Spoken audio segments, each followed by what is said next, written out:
Welcome to G Fun Facts Online. Today, we're venturing far from the fun and into the dark, uncovering a horrifying secret of our digital age.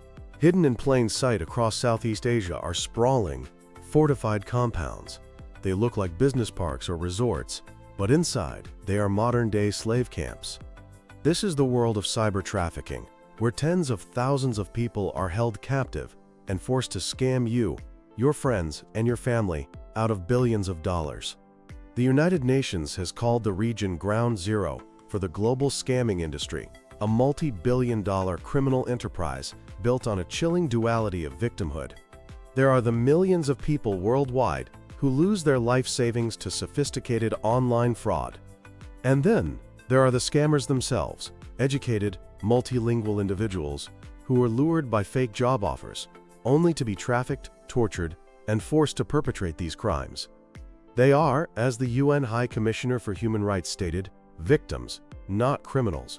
Today, we pull back the curtain on these fraud factories. How did they begin? How did they operate? And what can be done to stop them? The story begins, perhaps surprisingly, with casinos. For years, Chinese criminal syndicates poured money into huge casinos and hotels in Southeast Asian regions with lax oversight, like Cambodia. These were hubs for tourists and high rollers. But in 2019, China banned online gambling, a massive revenue stream. Then, the COVID-19 pandemic hit, bringing global travel to a halt. Suddenly, these syndicates were left with massive, empty hotels and casinos.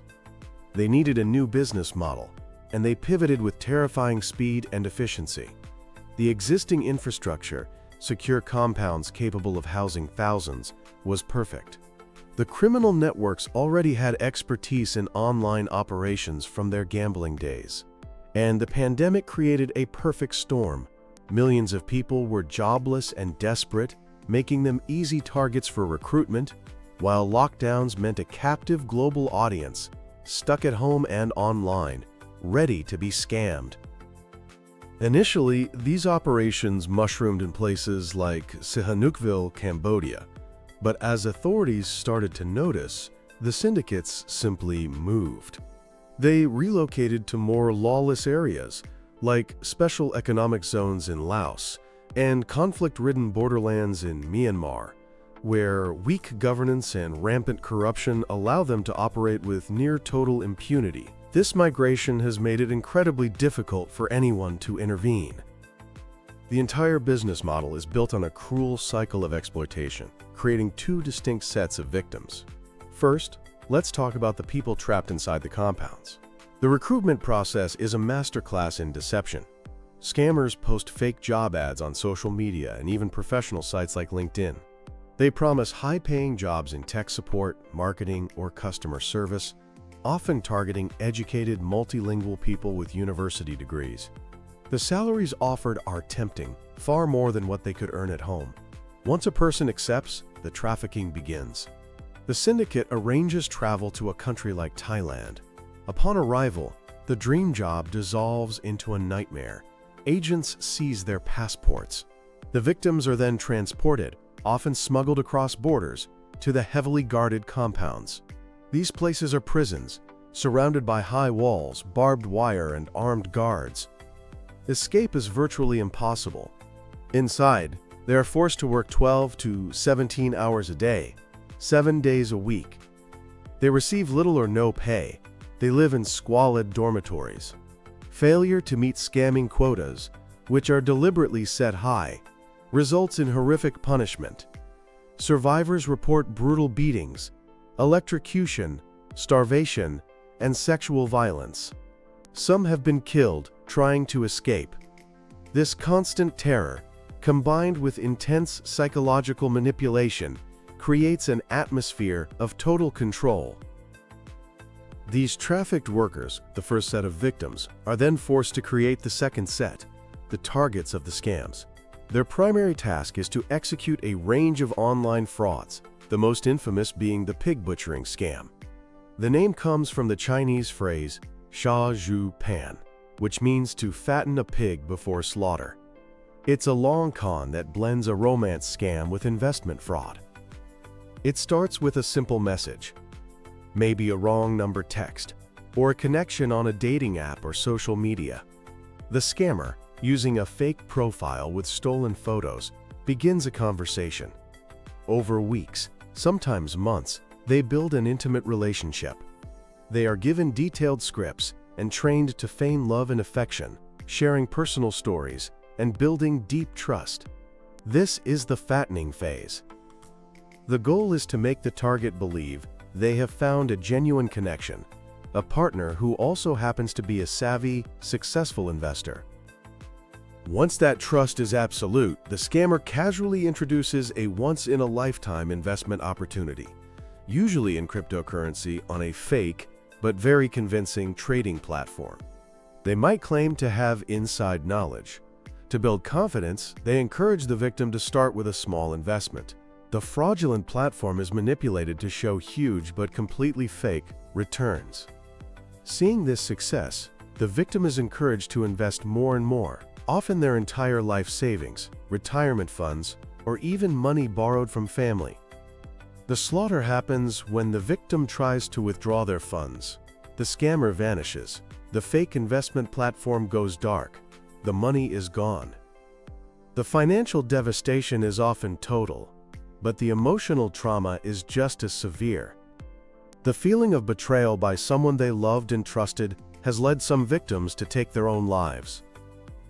Beyond pig butchering, these compounds run illegal online gambling, crypto fraud, and other romance scams, constantly evolving and using new tech like AI and deepfakes to become even more convincing. This brings us to the sheer scale of this shadow economy.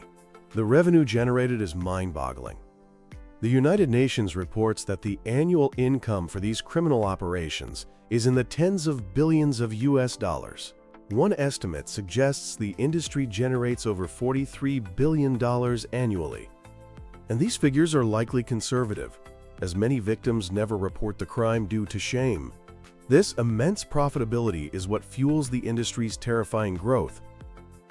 The criminal syndicates at the helm are sophisticated transnational organizations, primarily of Chinese origin, with long histories in drug trafficking and illegal gambling.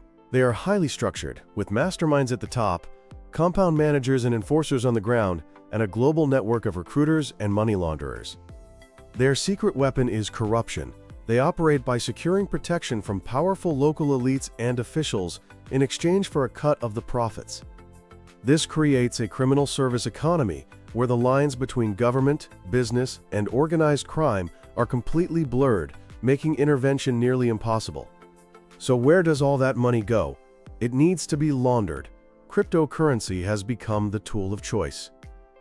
The perceived anonymity allows syndicates to move vast sums of money through a complex web of digital wallets and exchanges, making it incredibly difficult for law enforcement to trace. The laundered money is then reinvested into expanding the scam operations or funding other criminal enterprises like drug and arms trafficking. So what is the world doing about this? The fight is on, but it's an uphill battle. Law enforcement agencies are collaborating, with organizations like Interpol and the UN Office on Drugs and Crime facilitating intelligence sharing. There have been high-profile raids on compounds, rescuing hundreds, sometimes thousands of victims. But the syndicates are agile. They just pack up and move to a new area where enforcement is weaker. Sanctions are another tool. The United States, UK, and Canada have imposed sanctions on individuals and companies involved, aiming to cut them off from the global financial system. Diplomatic pressure is also being applied, urging countries like Cambodia, Myanmar, and Laos to crack down on the compounds within their borders. But perhaps the most crucial part of the response is a victim-centered approach. It is vital to remember that the people forced to carry out these scams are victims of human trafficking. When rescued, they are often severely traumatized. They need medical care, psychological counseling, and legal support, not prosecution. We must fight the stigma and ensure they are not re-victimized by the very systems meant to help them. Dismantling this brutal industry requires a sustained, collective effort. It needs stronger international cooperation to hunt the transnational networks. It needs a serious global effort to tackle the corruption that allows these compounds to exist. It requires holding not just the enforcers, but the masterminds and financiers accountable. It demands that we protect and support all victims, both those who lost their money and those who lost their freedom. And finally, it requires public awareness. By understanding the tactics of fraudulent job offers and online scams, we can protect ourselves and our loved ones from becoming the next victims. The cyber-trafficking industry is a dark stain on our connected world, a chilling example of how technology can be twisted to serve human greed and cruelty. Only by working together can we hope to shut down these fraud factories for good and bring justice to their countless victims.